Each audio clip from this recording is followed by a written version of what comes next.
भाजपा नेता निरंजन डावखरे ने कहा कि इस वर्ष के बजट में विकसित भारत के निर्माण के लिए महत्वपूर्ण योजनाएं पेश की गई है। सरकार मध्यवर्ग को अधिकतम लाभ देने और 140 करोड़ भारतीयों के सपनों को साकार करने का प्रयास कर रही है। उन्होंने बताया कि एक नया कर कानून लाया जाएगा जिसमें आम आदमी को राहत मिलेगी, साथ ही रोजगार बढ़ाने, ग्रामीण विकास, कृषि क्षेत्र को सशक्त बनाने और MMSE क्षेत्र को मजबूत करने के लिए नई सुविधा प्रदान करी जाएगी।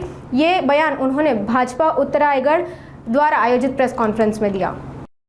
आणि त्याचबरोबर परवडणाऱ्या दरांची अतिरिक्त 40,000 युनिट्स 2025 मध्ये पूर्ण केली जातील या संदर्भातले या बजेटमध्ये आपल्याला दिसून येतं।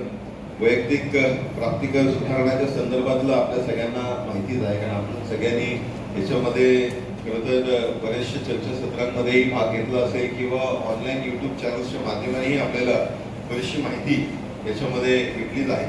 पण काही बुलेट पॉइंट्स मुद्दाम आपल्या समोर ठेवू इच्छितो। 12 लाख उत्पन्नापर्यंत आयकर नाही, TDS मर्यादा ज्येष्ठ नागरिकांसाठी 50,000 वरून 1 लाख, घर भाड्यातील TDS मर्यादा 2.40 लाख वरून 6 लाख, अपडेटेड रिटर्न 4 वर्षापर्यंत फाईल करता येणार, कंप्लायन्सचा दबाव कमी करण्यात आलेला आहे, ज्येष्ठ नागरिकांना याच्यामध्ये फायदा होणार आहे। TDS घर भाड्याची मर्यादा ही 6 लाखापर्यंत, उच्च दराच्या TDS पॅन क्रमांक नसल्यास आकारणार, TDS आणि ECS आहेत। त्याचबरोबर पुढच्या 5 वर्षात दुसरी जीन बँक हे स्थापन करण्याचा उद्देश केंद्र शासनाचा आहे। ज्ञान भारत मिशन याच्यामध्ये सर्वेज असतील, कन्झर्वेशन असतील, डॉक्युमेंटेशन असतील, असे जवळपास 1 कोटी हस्तलिखित डॉक्युमेंटेशनचं जतन करण्याचं काम हे केंद्र शासनाच्या माध्यमाने होणार आहे। न्यूक्लिअर एनर्जी मिशन याच्यासाठी 20,000 कोटी या संदर्भातली तरतूद केंद्र शासनाकडून केलेली आहे।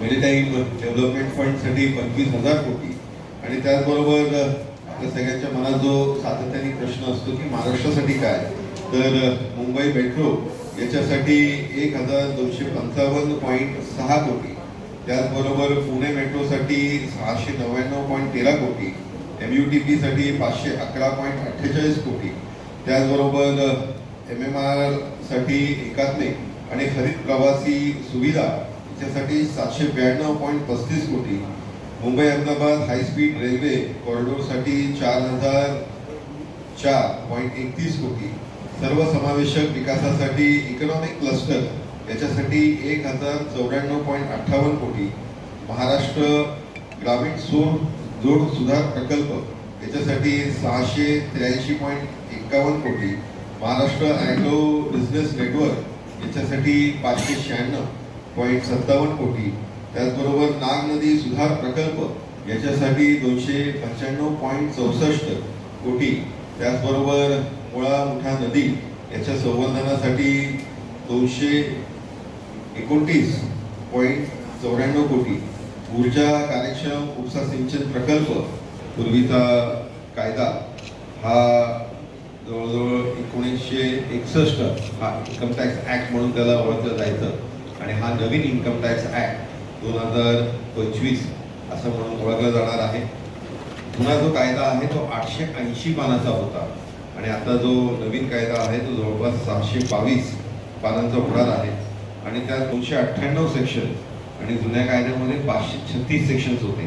त्याच्यामुळे आपल्याला एक साधारणपणे लक्षात येईल की नवीन कायदा हा सर्वसामान्यांना समजेल असा, सर्वसामान्यांना अभिप्रेत असेल असा आणि त्याचबरोबर याच्यामध्ये 3 प्रामुख्याने जे रिडक्शन्स केलेले आहेत ते म्हणजे reduction of litigation, reduction of compliance आणि रिडक्शन ऑफ पेपरवर्क, जेणेकरून लोकांना सहजरित्या हा इन्कम टॅक्स यावेळेस त्याच्यानंतरचा भरता येईल।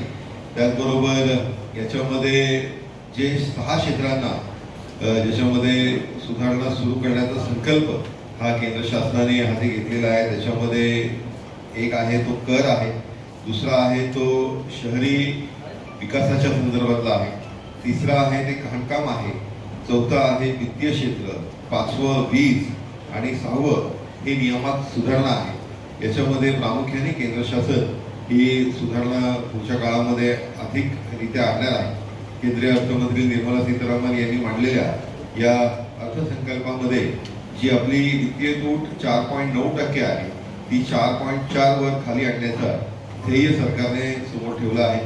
हे करत असताना निर्मला सीतारामन यांनी शेतकरी असतील, महिला असतील, अनुसूचित जाती जमाती व उद्योजक, मध्यमवर्गीय यांना दिलेल्या सवलतींमध्ये कुठेही कात्री न लावता उलट त्यामध्ये भरघोस अशी वाढ आपल्या सगळ्यांना निश्चितपणे दिसून येते. या बजेटच्या माध्यमाने खऱ्या अर्थाने बजेटची थीम जर आपण बघितली तर सबका विकास ही या बजेटची थीम आहे.